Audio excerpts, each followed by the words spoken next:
Once upon a time, there was a wise and good king. He had only one son, a boy named Delibes.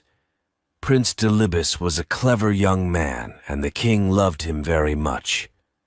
One day the king called the prince to him and said, "Listen, my son, you will be king after I have died. I want you to be a wise ruler, but you will only be wise if you are happy, and you will only be happy if you marry a good and clever woman. So I want you to travel around my kingdom. Look for the best woman you can find and marry her. Then I am sure you will become a good ruler of our kingdom." So Delibes left his father's house, and he began to travel around the kingdom. He went to every town and every village. He met the daughters of rich men, and the daughters of poor men, the daughters of nomads and the daughters of hunters. Some of them were beautiful, but they were stupid. Some were wise, but they were ugly. He couldn't find the perfect girl. He spent many years traveling. He didn't look like a prince anymore. His clothes were old and torn. His shoes were broken. One day the tired prince lay down to rest under a tree. It was the middle of the day, and the sun was high in the sky. His food was finished, and he was very hungry. He fell asleep. When he woke up, he saw a girl. She was looking after her father's sheep. Delibes looked at her. She was the most beautiful girl he had ever seen. He wanted to speak to her, but he couldn't. "What's the matter?" the girl said. "You look hungry. I have only a little bread with me here, and you can have it if you like." She took out some bread and gave it to Delibes. He ate it hungrily. "Thank you," he said. The girl started to walk away. Delibes wanted her to stay. "Have you seen my camel?" he said. "No," the girl said. "I haven't seen a camel, but a blind one has passed this way." "Really?" said the prince. "And this camel had no tail." "How do you know?" asked the prince. "And there is a wound on its right side," the girl said. The prince was very surprised. "You haven't seen this camel," he said, "but you have described it perfectly. How did you do it?" "Oh, it was easy," the girl said. "Look at this bush. A camel has been eating the leaves, but it has only eaten from one side of it. This probably means that it's blind in one eye. And do you see this camel dung? It's all together, in one pile. But camels move their tails when they drop their dung. When a camel has a tail, the dung falls in different places." "But what about the wound on the camel's right side?" asked Delibes. "How did you know about that?" "Look here in the sand," said the girl. "A camel has been rolling here, but it has only rolled on its left side. This means that its right side must be wounded." "I've found the girl I'm looking for at last," the prince said to himself. "Please," he said to the girl, "tell me your name." "My name is Hariri," she said. "And what is your father's name?" "Nakrusa." "Where does your family live? Where can I find them?" "Down there," said Hariri, and she pointed to the village in the distance. "I'll come back very soon," the prince said, "and speak to your family. But first I must go home. I must tell my father. I found the girl I want to marry." Delibes hurried back to his father's house. "Father," he said, "I found her. She's the wisest and most beautiful girl in your kingdom." His father smiled. "That's good, my son. But don't be in a hurry. Find out more about the girl. Meet her family. Talk to them." So Delibes began the journey back to Hariri's village. On the way, he met Nakrusa, Hariri's father. "Let's walk together," he said to the old man. Very well, Nacrusa said. It was a long way to the village. The path was rough and stony, and the sun was hot. Nacrusa and Delibes walked together, but they didn't speak. At last, Delibes said, "The journey is too long, and we are both tired. Let's make it easier. Why don't you carry me? Or, if you like, I will carry you. Then the time will pass more quickly." Nacrusa looked at Delibes, but he didn't say anything. What a crazy idea, he thought. What a stupid young man. They walked on, but they still didn't speak. After a while, they passed some young men. They were looking after a herd of 100 cows. "Old man," said the prince, "who do these cows belong to?" "They belong to my cousin," said Nacrusa. "He's a very rich man." "Rich?" The prince laughed. "No, he must be poor. I'm sure he's a poor man. I'm sorry for him." Nacrusa shook his head. What a strange young man, he thought. He's sorry for a man who has 100 cows. A little later, they passed another herd of cattle. There were 10 cows and 1 bull. "Whose cattle are these?" Delibes asked. "Oh, they belong to my neighbor," said Nacrusa. "He's only a poor man." "Poor," said the prince. "I don't think so. I think he's rich. Yes, he's certainly a rich man."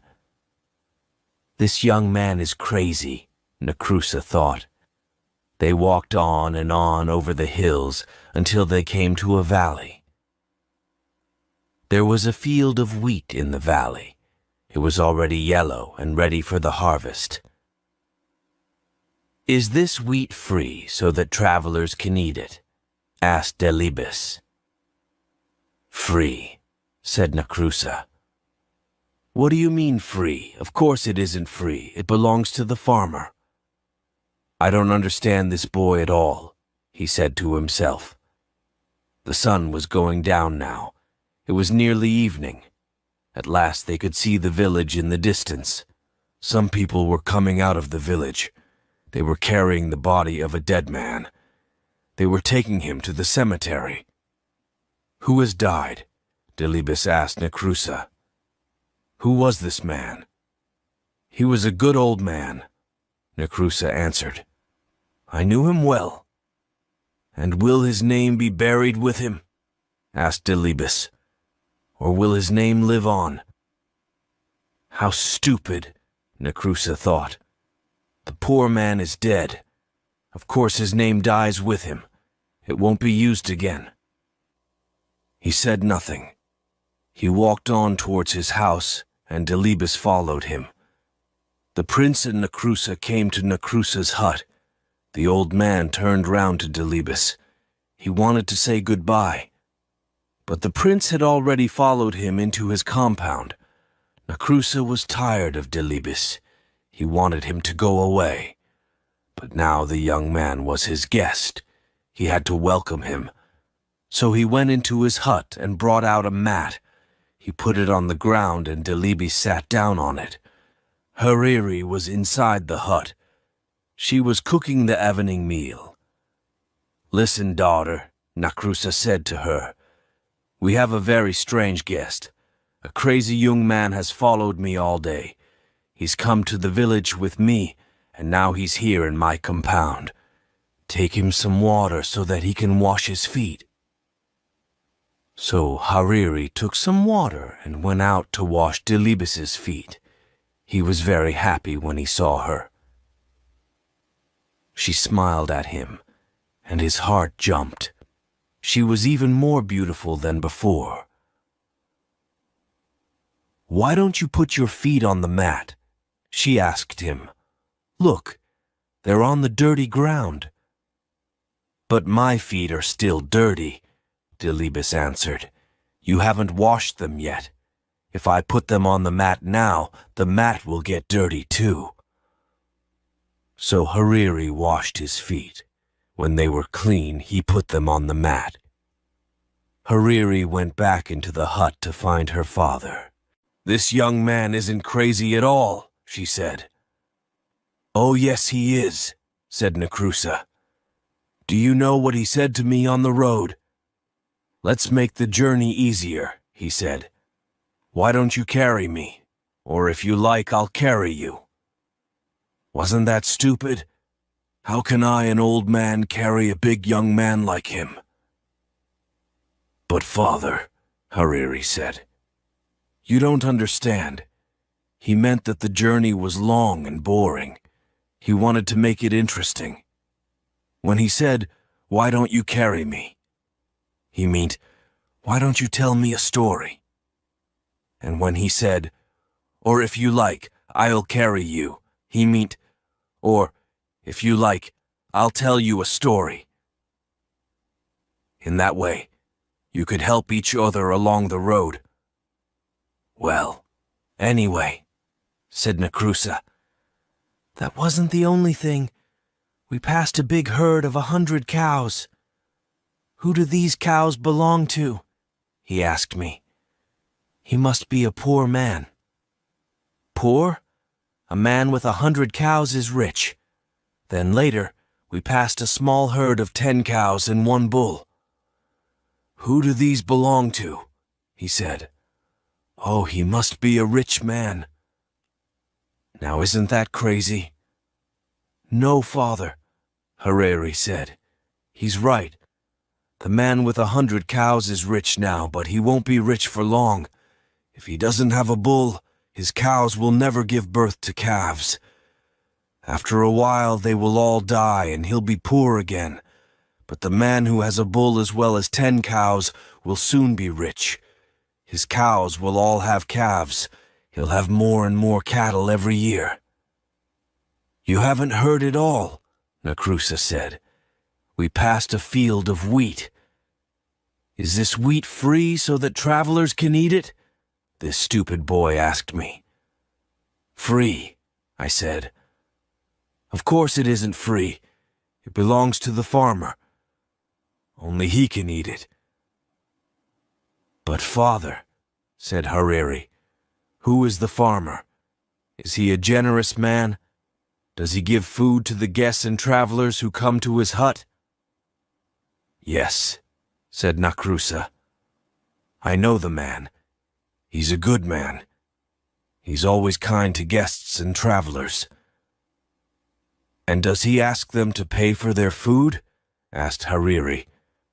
"Of course he doesn't," Nakrusa answered. "What kind of man asks his guests to pay for their food?" "Then the young man was right," Hariri said. "The wheat is free. Travelers can eat it without paying." "Well, perhaps," Nakrusa said. "But listen to this. While we were coming into the village, we passed a funeral.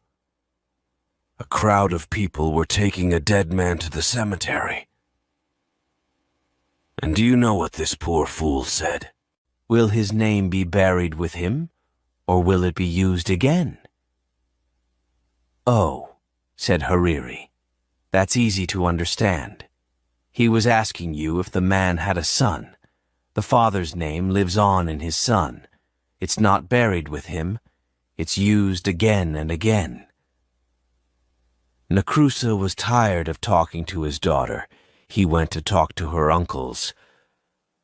"My daughter's crazy," he said. "You have seen that strange young man sitting outside my hut. He asks all kinds of stupid questions, but my daughter likes him." "Does she?" said Hariri's uncles. "That's good. Your daughter isn't a child now. She must get married soon. Why don't you let her marry him? He looks like a good man to us." "Oh, very well," said Nakrusa. "But it's all so strange. I can't understand it at all. They're both crazy." Hariri heard her uncles and her father. She was very happy. "He's so handsome," she said to herself, "and so clever. He's the best young man I've ever seen." Delibes was still sitting outside the hut on the mat. He heard Hariri's words. He was very, very happy. The wedding was soon arranged. Delibes hurried back to his father, the king. "Hariri is a wonderful girl," he said. "The best girl in all Afar." "I am very happy for you, my son," the king said. "Send camels and cattle for the feast. Take some servants and all my armed men. Go to her house and marry her, then bring her back to the palace." "Oh no, father," said the prince. "She doesn't know that I'm the king's son. I don't want to tell her yet. I won't take any armed men with me. When I go to her house, I'll take only one servant. She'll think I'm a poor man. If she marries me, I'll know she really loves me." The king smiled. "Very well, my son," he said. "Go, but come back soon. I want to meet my new daughter." It was a long way from the king's house to Nakrusa's village. The prince and his servant started their journey early in the morning. But they walked all day. The sun rose higher and higher in the sky. It became hotter and hotter. "I'm very hot and very, very thirsty," Delibes said. "I must have a drink." "That's all right, sir," the servant said. "Look, we're coming to a water hole. You'll find some water there." They came to the water hole, and Delibes looked down into it. The hole was deep. The water was a long way down. "Climb down and fill my water bottle," Delibes said to his servant. "Oh, no, sir, I can't do that," the servant said. "I don't want to fall and break my neck." So Delibes climbed into the water hole himself. He drank the cool, clean water and filled his bottle. Then he looked up at his servant. "Pull me up," he shouted. But the servant laughed at him. "Pull you up?" he said. "Why? You fool, I'm going to be the master now." He picked up a big stone and lifted it above his head. "He's going to throw it down and kill me," thought Delibes. "Wait a minute," he shouted. "Don't kill me. You'll never escape. Someone will soon find my body. They'll tell my father, and he'll send his men to kill you. I've got a better idea." The servant put the stone down. "What do you mean, a better idea?" he said. "We'll change our clothes," said Delibes. "You take my clothes and I'll take yours. You can be the master and I'll be the servant." The servant laughed. "That's a stupid idea," he said. "If I pull you out of the water hole, you'll kill me. I know you will." "I won't kill you, I promise," said the prince. "And I won't tell anyone that you're my servant." The servant picked up the stone again. "I don't believe you," he said. "Get ready to die."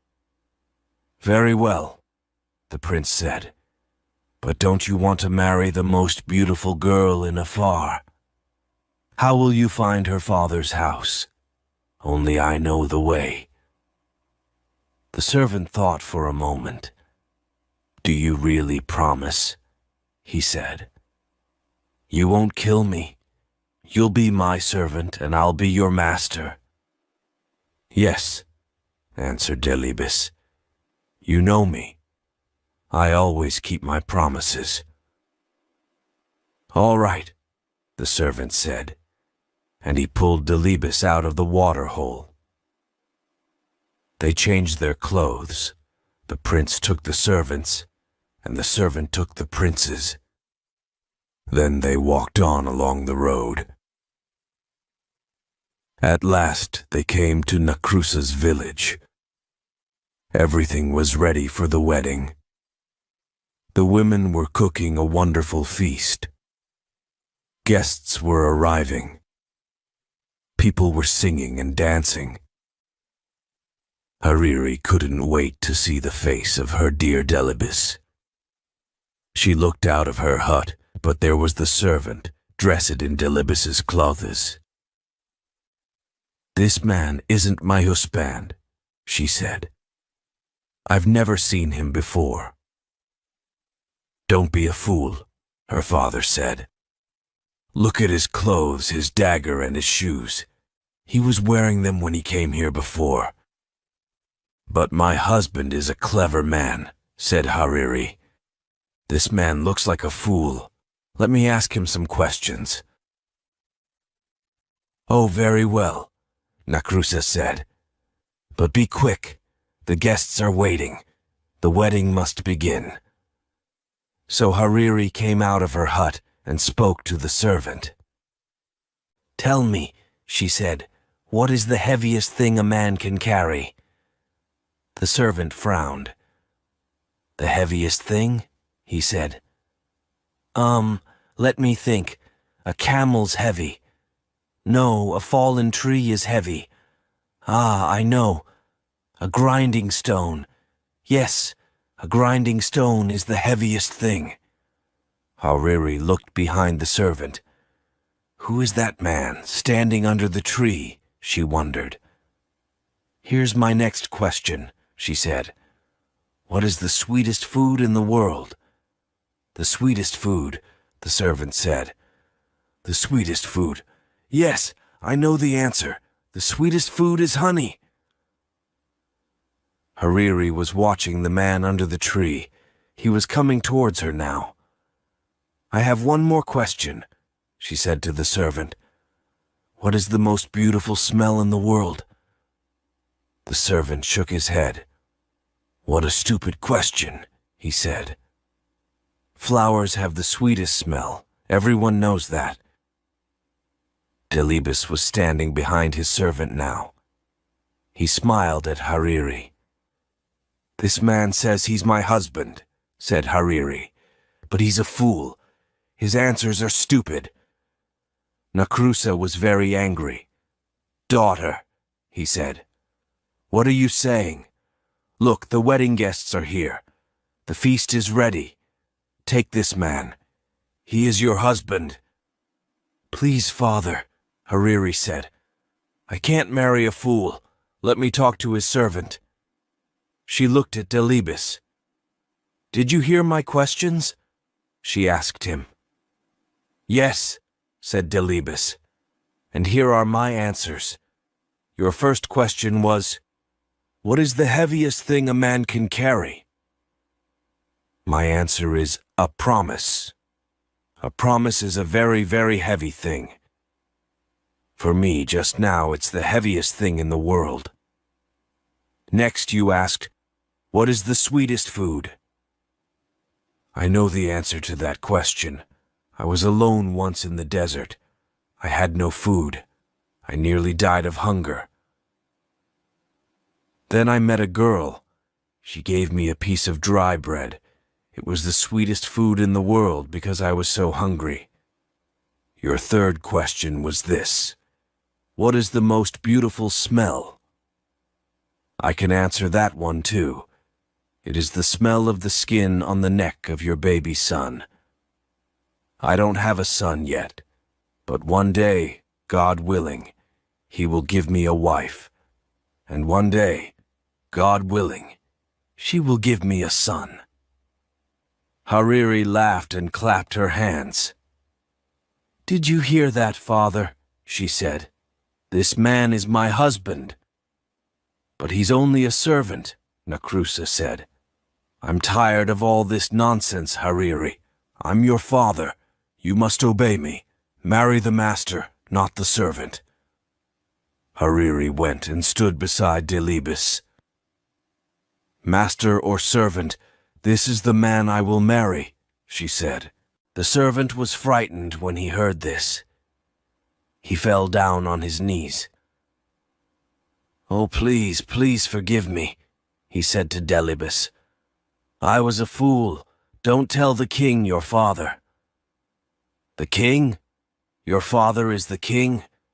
Nacrusa said to Delibes. "My dear boy, this is wonderful. Hariri, my child, you are right, of course. This is the right man for you. I always knew you were a clever girl. You're going to marry a prince. Where are the singers? Is the food ready? Let the marriage begin." The wedding was a happy one. Everyone ate and sang and danced. Only Delibes' servant wasn't happy. He went out of Nacrusa's compound and ran away. They never saw him again. The next day, Delibes and Hariri began the journey back to the king's house. Everyone there was very happy to see them. The king liked his daughter-in-law at once. "My son, you have chosen well," he said to Delibes. "Now I know that one day you will be a wise and happy ruler." After a year, Hariri had a son. Delibes was very happy. He took his son in his arms. He smelled the skin on the baby's neck. It was the sweetest smell in the world for him. Hariri smiled at him. "I have given you a son," she said. "Now I want you to give me a promise." "Yes, of course," said Delibes. "What is it?" "I'm always frightened when you go out at night," Hariri said. "There are bad men in the town, and the wadi is the most dangerous place. Please don't go to the wadi in the evening, when the people and the animals have returned to the town. Promise me." "I promise," said Delibes. And so Delibes and Hariri lived happily for many years. They had 7 sons and 7 daughters. The old king died, and Delibes became king. He was a wise and good ruler. The years passed. One day, when Delibes and Hariri were old, a servant came to Delibes.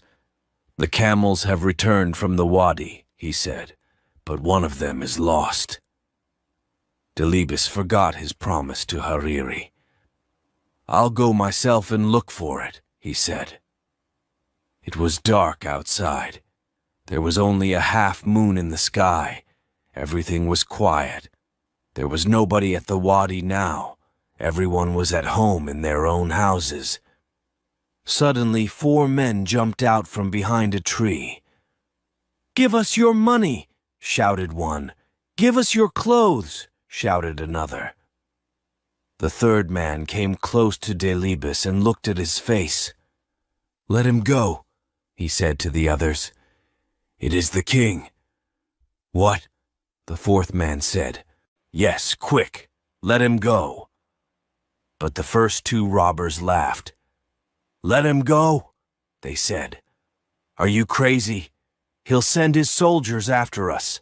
They'll catch us and kill us. No, we must kill him now." They began to argue with each other. "Kill him," the first 2 robbers said. "Let him go," said the others. The first 2 robbers were the strongest. "We must kill you," they said to the king. "We want to save our own lives." "Give me one last wish before I die," the king said. "Very well," said the robbers. "What is it?" "Go to my house," Delibes asked them. "Tell my wife that you saw me near the wadi. Say to her, 'There's a black cow in my herd of cattle. Its horns are too long. It will put out the eyes of the other cows. Take it out of the herd.'"